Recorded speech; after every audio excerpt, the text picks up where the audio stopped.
Deftly, she peeled the glassy bubbles from her tiny feet and wriggled free of her crimson jacket and of her soft, furry leggings. The vanishing light in the west sparkled over her slim form. Like all flyers, she carried no surplus body tissue. Her breasts were mere bumps, her buttocks flat, her thighs so spindly that there was a span of inches between them when she stood. Could she have weighed more than a quintal? I doubt it. Looking at her, I felt, as always, gross and earthbound, a thing of loathsome flesh, and yet I am not a heavy man. By the roadside she genuflected, knuckles to the ground, head bowed to knees, as she said whatever ritual it is that the flyers say. Her back was to me. Her delicate wings fluttered, filled with life, rose about her like a cloak whipped up by the breeze. I could not comprehend how such wings could possibly lift even so slight a form as Avluella's. They were not hawk wings, but butterfly wings, veined and transparent, marked here and there with blotches of pigment, ebony and turquoise and scarlet. A sturdy ligament joined them to the two flat pads of muscle beneath her sharp shoulder blades. But what she did not have was the massive breastbone of a flying creature, the bands of corded muscle needed for flight. Oh, I know that the flyers use more than muscle to get aloft, that there are mystical disciplines in their mystery. Even so, I, who was of the Watchers, remained skeptical of the more fantastic guilds. Avluella finished her words. She rose. She caught the breeze with her wings. She ascended several feet. There she remained, suspended between earth and sky while her wings beat frantically. It was not yet night, and Avluella's wings were merely nightwings. By day she could not fly, for the terrible pressure of the solar wind would hurl her to the ground.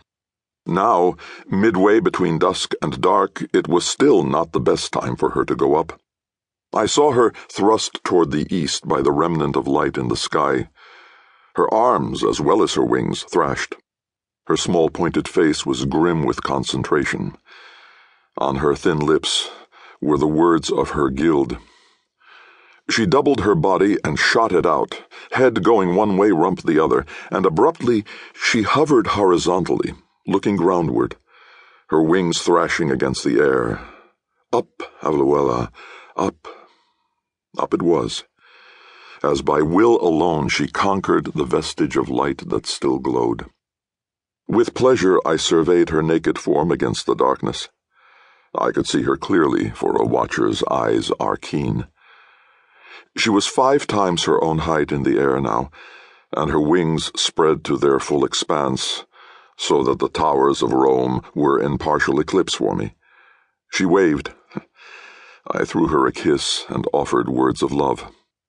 Watchers do not marry, nor do they engender children, but yet Avluella was as a daughter to me, and I took pride in her flight.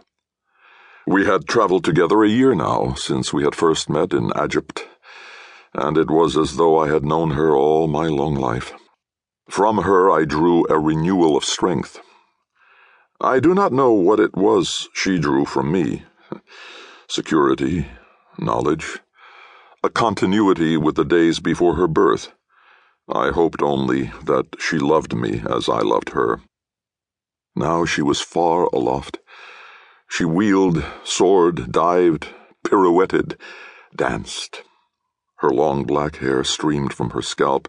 Her body seemed only an incidental appendage to those 2 great wings which glistened and throbbed and gleamed in the night. Up she rose, glorying in her freedom from gravity, making me feel all the more leaden-footed. And like some slender rocket, she shot abruptly away in the direction of Roum. I saw the soles of her feet, the tips of her wings. Then I saw her no more. I sighed.